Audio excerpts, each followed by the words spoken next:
من ماتا ولم یعرف امام زمانے ہی ماتا میتتن جاہلیہ، جو کوئی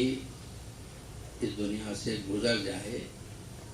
اور اپنے زمانے کے امام کی معرفت حاصل نہ کرے تو اس کی موت زمانے جاہلیت موت ہے۔ امام ہمارے چھٹے امام جعفر صادق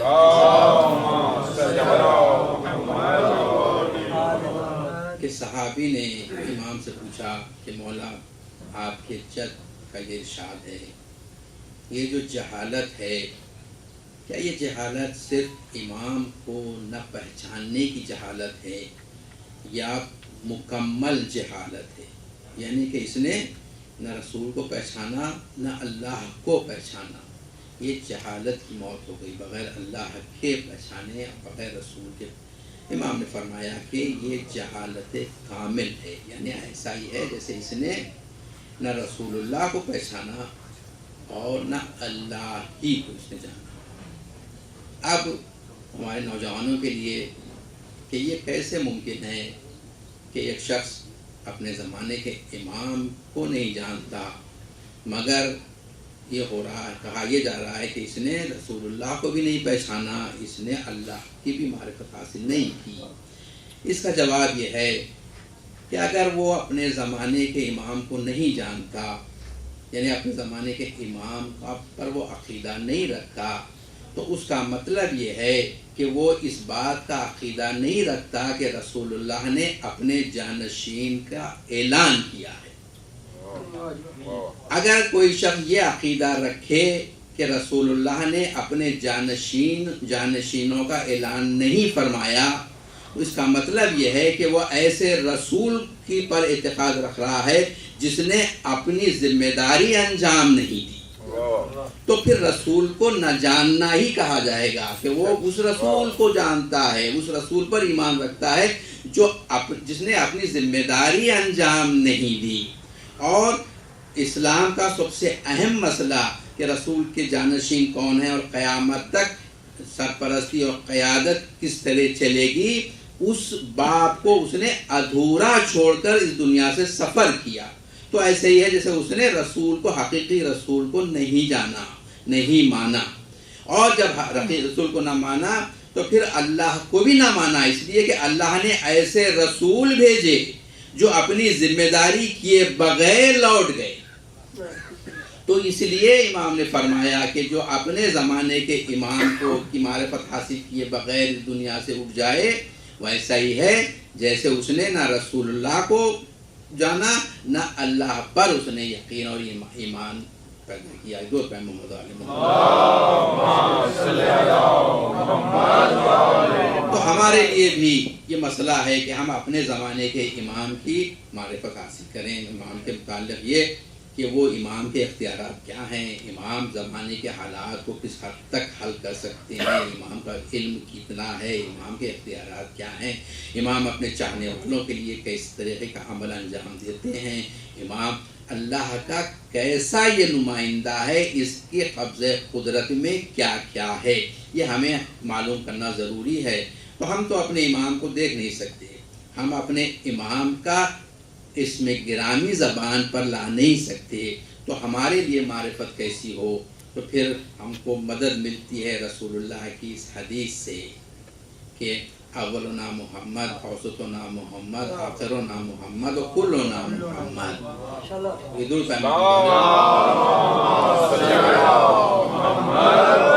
یعنی ہمارا ہر کوئی محمد ہے، یعنی ہم کو یہ امتیاز حاصل ہے کہ اگر ہم اپنے ان اماموں کی معرفت حاصل کریں، ان کے اختیارات کو دیکھیں، ان کی حیات طیبہ سے اگر ہم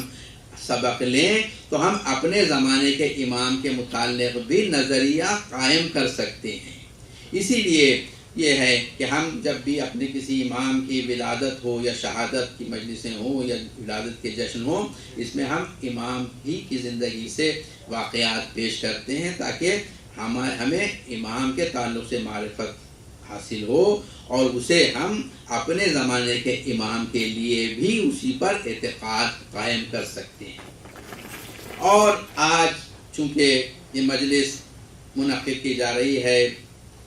دو، ایک تو شہزادی حضرت زینب سلام اللہ علیہا کی شہادت اور دوسرے ہمارے ساتھ میں امام موسیٰ کاظم علیہ السلام۔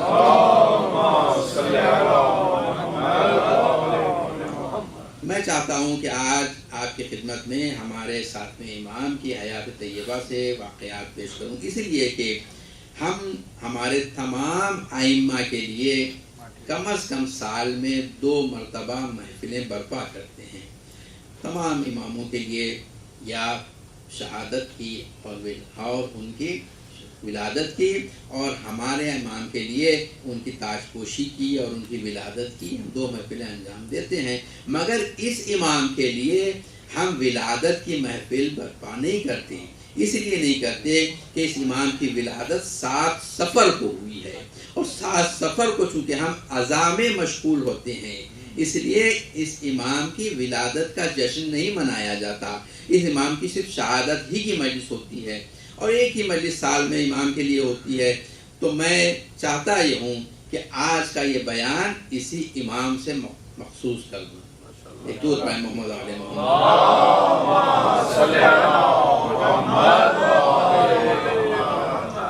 اس امام کی حیات طیبہ سے کچھ واقعات۔ اس امام کی امامت کا دور 35 برس رہا، اور یہ ہمارے تمام اماموں میں سب سے زیادہ امامت کا دور 35 برس رہا ہے۔ امام 20 برس کی سن میں امام کے والد بزرگوار کی شہادت ہوئی، اور 20 برس کے سن میں اس امام پر امامت کی ذمہ داری عائد ہوئی، اور 55 برس کی سن میں اس امام کی شہادت ہوئی۔ اور اس امامت کے 35 سالہ امامت کے دور میں بنی عباسیوں کے 4 خلیفہ ہوئے۔ پہلا خلیفہ منصور دوانقی تھا، امام 9 سال اس کی خلافت کے دور میں رہے، اور اس کے بعد اس کا بیٹا مہدی عباسی خلیفہ ہوا، اور تقریباً 10.5 سال اس نے خلافت کی۔ پھر اس کے بعد اس کا بیٹا ہادی عباسی وہ خلیفہ ہوا، اور وہ کوئی 1.5 سال اس نے خلافت کی، اور اس کے بعد اس کا دوسرا بھائی ہارون الرشید خلیفہ ہوا، اور 14 برس امام اس کی خلافت میں زندگی بسر کی۔ تو یہ 35 برس 9 سال منصور دوانقی کی خلافت میں، 12 سال محمود مہدی اور ہادی کی ملا کر، اور پھر 14 سال ہارون رشید کے، 35 سال اس طرح امام کی خلافت امامت کے گزرے۔ اور مہدی عباسی نے امام کو قید و بند میں رکھا کچھ عرصے تک، مگر ہارون رشید نے زیادہ عرصے تک امام کو قید میں رکھا۔ امام اپنے 35 سالہ امامت میں 14 سال قید خانوں میں رہے۔ اس امام کی جب امامت کی ابتدا ہوئی، اس وقت امام حج کے لیے تشریف لے گئے، اور ایک شخص جس کا نام، جو راوی بھی ہے اس واقعے کا، شقیق بلخی، وہ بیان کرتا ہے کہ حج کے لیے لوگ تیار ہو رہے تھے، اور قادسیہ کے مقام پر بڑا ہجوم تھا، وہاں سے لوگ جا رہے تھے، منزل تھی، وہاں پر حاجی تھے۔ میں نے دیکھا کہ ایک گوشے میں ایک نوجوان بیٹھا ہوا ہے، اور وہ نوجوان موٹا کھدرا لباس پہنا ہوا ہے۔ یہ کہتے ہیں کہ میں یہ سمجھا کہ یہ کوئی صوفی منش آدمی ہے، اور لوگوں پر اپنے تقوی کو پیش کرنا چاہتا ہے تاکہ لوگوں سے مالی مدد حاصل کرے۔ یہ ہمارے امام تھے، ساتویں امام، امامت کا پہلا سال تھا۔ یہ کہتا ہے کہ میں اپنی جگہ سے اٹھا، شقیق بلخی، تاکہ اس نوجوان کو جا کر یہ بتاؤں کہ یہ طریقہ جس طریقے سے تم اپنے آپ کو پیش کر رہے ہو، یعنی وہ سمجھ رہا تھا کہ یہ ظاہری طور پر اپنے کو متقی پرہیزگار پیش کر رہے ہیں تاکہ لوگوں سے مالی مدد حاصل کریں اور لوگوں سے پر اپنا گزاریں۔ یہ جب قریب پہنچا تو امام نے فرمایا کہ اے شقیق، لوگوں کے تعلق سے بدگمانی نہ کر، بدگمانی گناہ ہے۔ جب امام نے یہ فرمایا تو اس نے کہا کہ یہ میرے دل میں جو بات گزر رہی تھی اس سے یہ واقف ہے، یہ بڑا نیک آدمی ہے، اور میں بہتر یہ ہے کہ میں اس سے معذرت چاہوں، میں نے اس کے متعلق غلط نظریہ پیدا کیا تھا۔ وہ کہتا ہے کہ ابھی یہ خیال میرے دل میں آیا تھا اور میں امام سے معذرت چاہتا تھا کہ میں نے امام کو پھر نہیں دیکھا، اور پھر میں امام کو ڈھونڈتا رہا، امام نظر نہیں آئے، یہاں تک کہ ایک دوسری منزل پر ہم پہنچے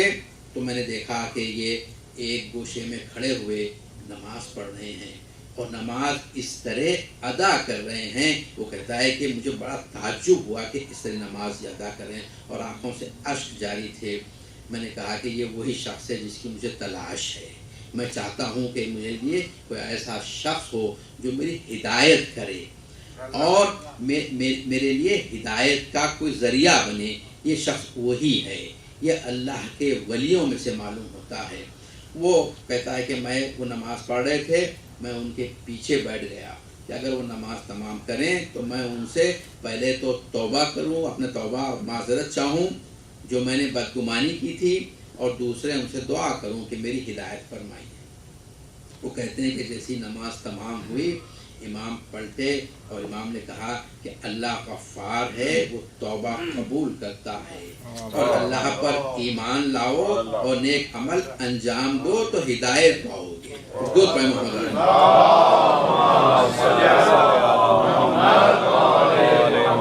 کہتا ہے کہ میں بڑا تعجب کرنے لگا کہ یہ اللہ کے خاص ولیوں میں سے ہے، اور اس کے بعد میں چاہتا تھا کہ ان کے ساتھ رہوں مگر پھر میں نے انہیں کھو دیا، اور اس کے بعد ان سے ملاقات نہیں ہوئی، یہاں تک کہ زبالے کی منزل پر ہم پہنچے۔ میں نے زبالے کے منزل پر دیکھا کہ یہ ایک کنویں کے قریب کھڑے ہیں، اور کنویں میں انہوں نے اپنے پاس جو برتن تھا، جو ڈول تھا پانی لینے کے لیے، انہوں نے کنویں میں ڈالا اور وہ ان کے ہاتھ سے چھوٹ کر پانی پر گر گیا۔ امام نے ایک مرتبہ اللہ کی بارگاہ میں دعا کی کہ پروردگار، یہی ہے میرے پاس، میں چاہتا ہوں کہ یہ مجھے مل جائے۔ وہ کہتا ہے کہ ابھی امام کی یہ دعا ختم نہیں ہوئی تھی، میں نے دیکھا کہ کنویں کا پانی ابلنے لگا، اور اتنا ابلا کہ وہ اس کے اوپر آ گیا، اور امام نے اپنا ہاتھ بڑھا کر وہ برتن لیا، اس برتن کو پانی سے بھرا، اور اس کے بعد وضو فرمایا، اور وضو کر کے امام کنارے پہ ہٹے، اور ایک چٹان تھی، پہاڑی تھی جس پر کنکریاں تھی، امام نے کچھ کنکریاں اٹھائیں اور اس برتن میں ڈالی، اسے ہلایا، اور ہلا کے اس کے بعد امام اسے پینے لگے۔ میں قریب پہنچ گیا اور میں نے کہا کہ شخص، مجھے بھی یہ نعمت سے، اس نعمت سے سرفراز کر، میں بھی چاہتا ہوں کہ یہ میں بھی کھاؤں، میں بھی پیوں۔ امام نے فرمایا کہ وہ پروردگار ہے، وہ ہمیں ظاہری نعمتیں بھی دیتا ہے، وہ ہمیں باطنی نعمتیں بھی دیتا ہے۔ اور اس کے بعد امام نے وہ برتن میرے حوالے کر دیا کہ تم بھی اس سے پی لو۔ وہ کہتا ہے کہ میں نے پیا، وہ ایسا معلوم ہوتا تھا کوئی حریرہ ہے، اور بڑا میٹھا اور بہت ہی خوش ذائقہ۔ اس کے پینے کے بعد میں کئی دن تک نہ مجھے بھوک لگی نہ مجھے پیاس لگی۔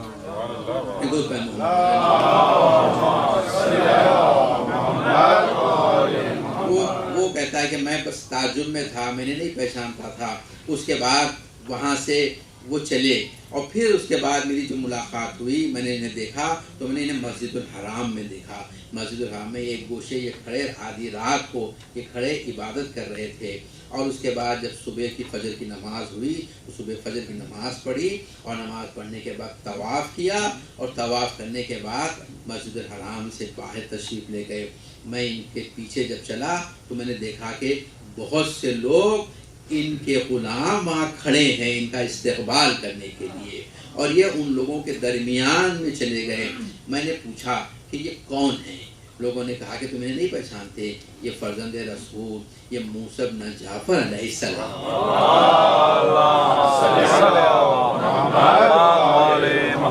وہ کہتا ہے کہ جب مجھے پتہ چلا کہ یہ رسول کی آل ہے اور چھٹے امام کے ساتھ ہیں تو میرا تعجب ختم ہو گیا۔ میں نے کہا کہ اگر ان سے یہ چیزیں اگر نہ ہوتی تو تعجب تھا، ان سے اگر تعجب چیزیں میں نے دیکھی ہیں میرے لیے تعجب کر کے بات نہیں ہے۔ دو پہ محمد علیہ